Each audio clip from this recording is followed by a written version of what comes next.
Guys, I wanted to put together a quick video here on something that I think is very important as we look at a market.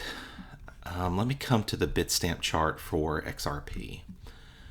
I've seen this the last couple of days and I've wanted to point it out, but as you're looking at like larger macro moves, like for example, if you come back here to the weekly chart and you come back here to 2017 to 2018, basically the whole year of 2017 right into the early part of 2018, like the first few days of January, right?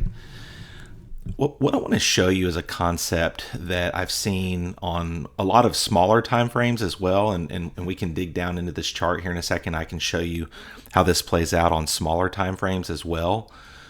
But what I want you to notice in Elliott Wave theory, and others would agree with this and back me up on it, but if this is wave 1, that's wave 3, that's wave 4, this is wave 5.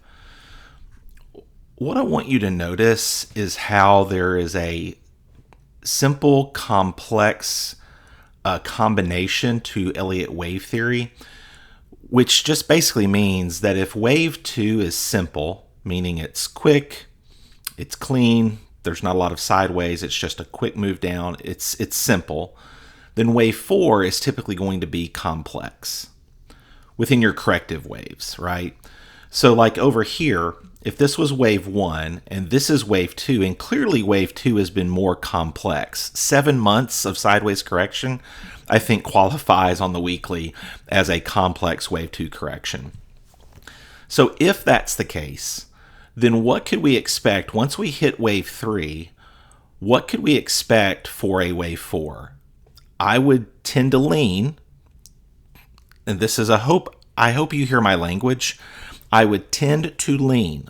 Trading is all about statistical probabilities.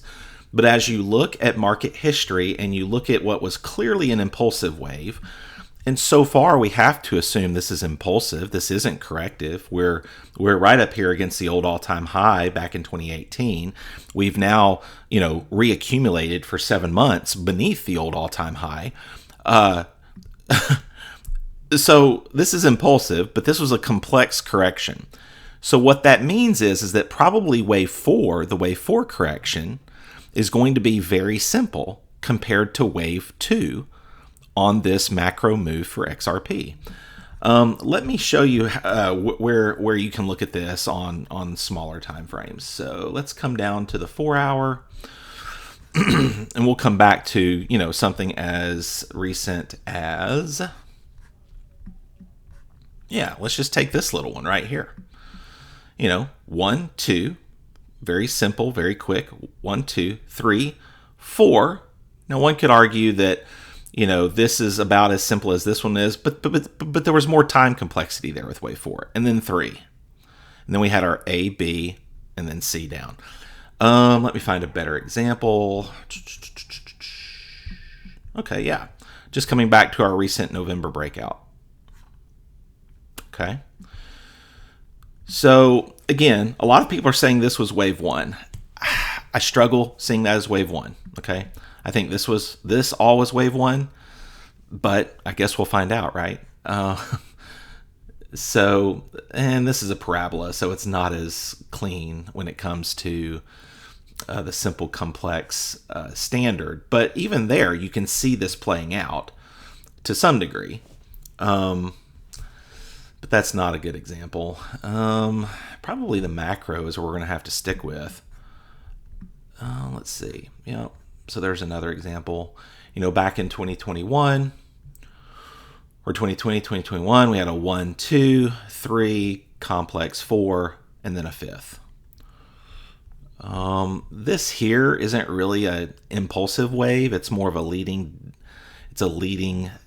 diagonal, because you have overlapping waves. So you have 1, 2, what should be 3, but wave 4 overlaps wave 1. So that typically means we have a leading diagonal or a zigzag combination. So even that right there should have told you that we weren't going to make a new all-time high because of that wave pattern there. Let's see here. Can I find any other examples? Really, there's not a lot of other examples to go on with XRP because we've only had 2 major macro breakouts. But yeah, I just want you to see that this was a wave 1, that's 2, that's 3. You had a complex 4, and then you put in your 5th. So how I'm leaning right now is that this was not a wave 1. And I've told you in recent days why I don't believe that's a wave 1. But just to remind you, if you come back here to something like Stellar couldn't have had a wave 1 here because of that little fella right there. So this was a wave 1 for Stellar. This is wave 2, and I think we're just going higher. I think we're going higher than what the market is letting on. I think this was still a part of the 2-year corrective pattern here, and this was your impulse. Someone can argue that this was wave 1, 2, then you had this complex, weird WXY, Z, Q, whatever. But I just try to keep it simple, especially on the macro. And as I'm looking at the macro, I just see this as being 1. This was wave 2, and it clearly, I think, could be argued that it was a complex correction. And now we're going in for wave 3, and then a very simple wave 4 correction. And then I think what could happen is the market gets caught off guard because they think that's the end because they've got the wave count wrong. And so this is wave 3. Heck, maybe even $20 is wave 3. I mean, you just don't know until you get there. I mean, let's face it, this is uncharted territory. We're about to break a high that's not been broken for 7 years. Anything can happen. We are truly in price discovery at this point. And even the people that whine and say, oh, Ripple's going to dump, billions of tokens on the market on the 1st of August. Well, even they don't know how many Ripple's going to sell or who's going to sell what.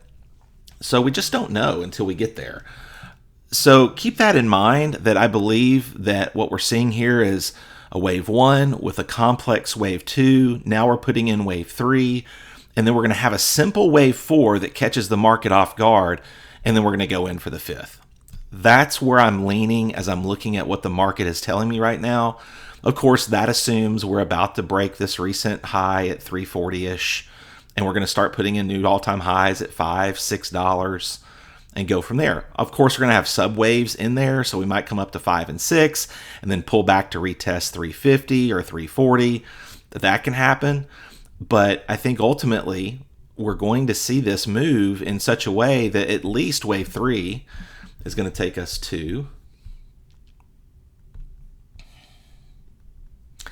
wave 3 is at least going to go to 650, 539, 650.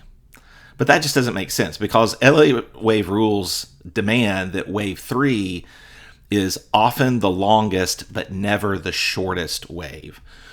So if that's the case, and this was only wave 1, now, again, maybe this was wave 1, this is wave 3, this is wave 4, but the problem with Elliott Wave theory is you can't really count the waves until it's done. You can try to gain an idea, you can look at subwaves, you can look at smaller time frames and all that, but I'm just saying, guys, if this is wave 3, then wave 3 comes up to about 650. But even that doesn't make sense. I think wave 3 is going to come straight. I mean, we're going to have a subwave here, but the total of wave 3 is going to most likely be that 1133, $12 range. Yeah, it just is. It just is. So 1, 2, 3, 4. There you go. Enjoy.